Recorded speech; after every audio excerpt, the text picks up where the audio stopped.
اعوذ باللہ من الشیطان الرجیم بسم اللہ الرحمن الرحیم اللہم صلی علی سیدنا و مولانا محمد مبارک وسلم صلی علیہ۔ حضرات محترم، صلاۃ التراویح کے موضوع پر گفتگو ہو رہی تھی۔ حضرت عمر رضی اللہ تعالیٰ عنہ اور حضرت عثمان بن عفان رضی اللہ تعالیٰ عنہ کے دور خلافت میں بھی 20 رکعت نماز صلاۃ التراویح پڑھتے تھے۔ اب ابھی سے بکار حضور علیہ الصلوۃ والسلام کے صحابہ کا یہ معمول رہا کہ وہ 20 رکعت نماز صلاۃ التراویح ادا کرتے تھے۔ حضرت یزید بن رومان سے روایت ہے حدیث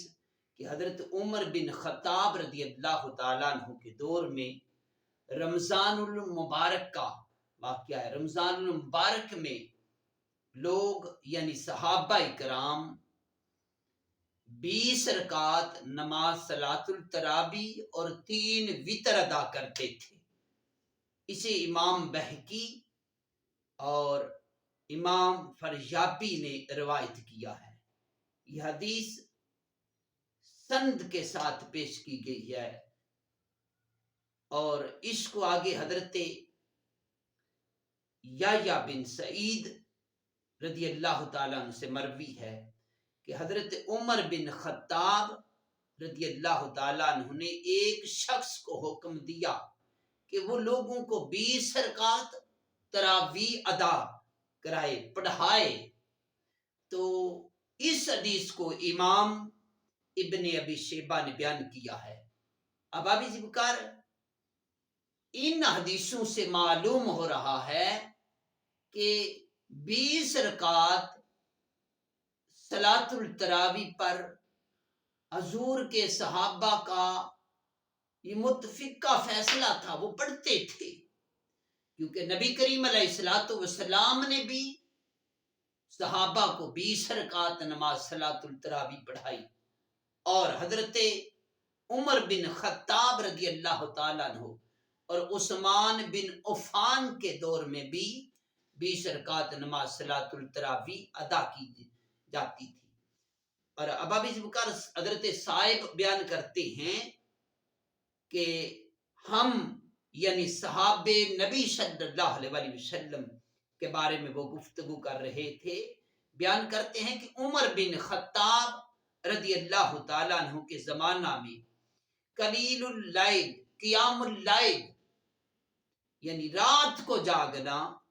تراویح سے فارغ ہوتے تو فجر کے آثار قریب ہو جاتے۔ حضرت عمر بن خطاب کے دور میں قیام لیل اتنی دیر تک کرتے کہ فجر کا ٹائم قریب ہو جاتا، فجر کے آثار نمودار ہونے لگتے، تو باشمول وتر 23 رکعت نماز صلاۃ التراویح ادا کرتے، یعنی 3 وتر اور 20 رکعت نماز صلاۃ التراویح ادا کرتے۔ اب ابھی ذکر حضرت صاحب بن یزید بیان کرتے ہیں کہ عمر بن خطاب کے دور میں صحابہ کرام ماہ مقدس میں، ماہ رمضان المبارک میں 20 رکعت صلاۃ التراویح پڑھتے، اور ان میں 100 کے لگ بھگ آیات بینات کی تلاوت کی جاتی،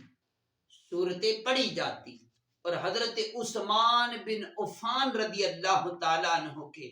دور خلافت میں بھی لوگ قیام لیل کی وجہ سے تھک جاتے تو اپنی لاٹھیوں سے ٹیک لگا لیتے۔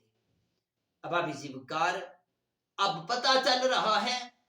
کہ جب 100 آیات بینات تلاوت کی جاتی تو پھر وقت تو درکار ہوتا ہے نا پڑھنے کے لیے، وقت تو لگتا تھا۔ صحابہ رات کو قیام لیل کافی دیر تک کرتے، اور امام بہقی نے اس کو بیان کیا ہے۔ حضرت عمر بن خطاب رضی اللہ تعالیٰ عنہ کے دور میں بھی 20 رکعت نماز صلاۃ التراویح ادا کی جاتی، اور مولا کائنات سیدنا علی المرتضی کرم اللہ وجہ الکریم کے دور میں بھی 20 رکعت پڑھتے تھے۔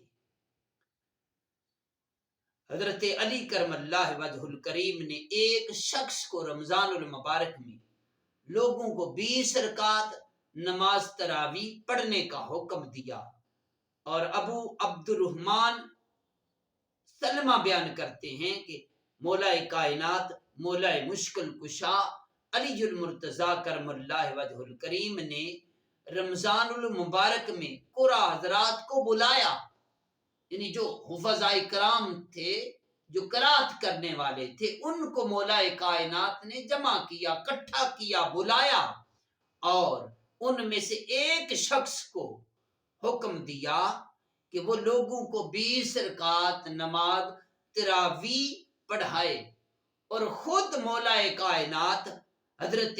علی المرتضی کرم اللہ وجہ الکریم انہیں وطروں کی نماز پڑھاتے تھے۔ اب آپ ذکر یہ پتا چلا کہ حضور کے صحابہ کا یہ معمول تھا کہ وہ 20 رکعت نماز صلاۃ التراویح ادا کرتے، اور حضرت علی نے آخر میں نماز صلاۃ الوتر ادا کی، وطر پڑھائے کہ حضور کے صحابہ نے پڑھے۔ اب ذکر ان حدیثوں سے یہ بات مل رہی ہے، پتہ چل رہا ہے کہ صحابہ کا یہ معمول تھا، صحابہ 20 رکعت نماز صلاۃ التراویح ادا کرتے اور 3 وطر ادا کرتے۔ اب ذکر اب کوئی چاہے کم پڑھے، زیادہ پڑھے، 8 پڑھے، 10 پڑھے، 12 پڑھے، اس کی اپنی مرضی ہے، جتنی محنت کرے گا اتنا رب کائنات کی بارگاہ سے ثمر پائے گا، اتنا اس کو اجر ملے گا، کیونکہ قیام لیل کا مقصد یہی ہوتا ہے کہ وہ بندہ رات کو جاگ کے خالق کی بارگاہ میں سجدہ ریزی کرے، قرآن پڑھے، قرآن سنے، تو پھر کہیں جا کر رب کائنات کی بارگاہ میں کامیابی نصیب ہوتی ہے۔ اگر کم پڑھو گے تو کم اجر ملے گا، کم ثواب ہوگا، اس لیے کہ ثواب زیادہ تب ملتا ہے جب بندہ جتنی زیادہ عبادت کرتا ہے، اللہ کا قرب اتنا ہی حاصل ہوتا ہے جتنی بندہ عبادت کرتا ہے۔ اگر کوئی زیادہ رب کائنات کی بارگاہ میں گریہ ازاری کرتا ہے، پڑھتا ہے، تو اسے اس کا اجر اور زیادہ ملے گا۔ اب ذکر ان حدیثوں سے پتہ چلا کہ حضور کے صحابہ کا معمول تھا کہ وہ 20 رکعت نماز صلاۃ التراویح ادا کرتے تھے۔ رب کائنات کی بارگاہ میں دعا ہے، رب کائنات ہمیں بھی صلاۃ التراویح پڑھنے اور سمجھنے کی توفیق عطا فرمائے۔